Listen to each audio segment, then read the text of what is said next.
Бројот на аутистични деца е во постојан пораст. Претпоставка е дека во моментов околу 15 до 20.000 жители во државата имаат некаков вид на аутистично нарушување.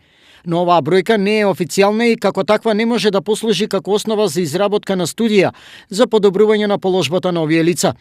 Ова е заедничка констатација на Македонското научно здружение за аутизам и на регионалните здруженија за аутизам. И тоа е исто горен проблем, значи свамота е за земја која што сака да влезе во Европската унија, значи државата не знае колку има деца со аутизам, колку има со церебрална, бидејќи нема регистри.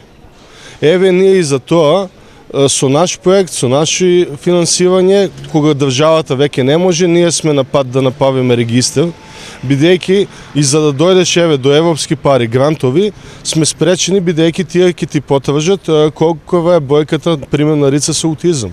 За врз основа на тоа да се направи план на кој начин да се помогне, значи еве државата нема ни регистри. Од Институтот за дефектологија пак се настав дека аутизмот бара задолжителен, континуиран и интензивен третман. Потребно е зајакнување на соработката меѓу различни сектори и министерства за да се подобри состојбата на лицата со аутистично нарушување во сите сфери на секојдневниот живот и нивна интеграција во општеството.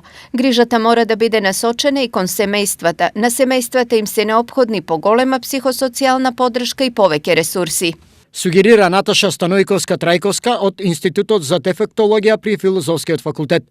Сепак, за да се постигнат позитивни резултати во работата со аутистичните деца, неопходна е рана детекција на состојбата. Почнувајќи од предучилишна возраст, во градинките, каде што исклучително се потребни дефектолози, логопеди, психолози и така натаму, значи познавање на различни методи, значи како што се АБА метод, тичерс и така натаму, значи развивање на сензорни моторики, понатаму присуство во ваквите институции на сензорни соби кои што и лица обучени за работа во тие сензорни соби. Во светот, 1% од населението живее со аутистичен спектар на нарушувања, а во Европа проценките се дека се околу 7 милиони жители. Кај нас, препоставка е дека на секои 100 новородени деца, едно е со аутизам.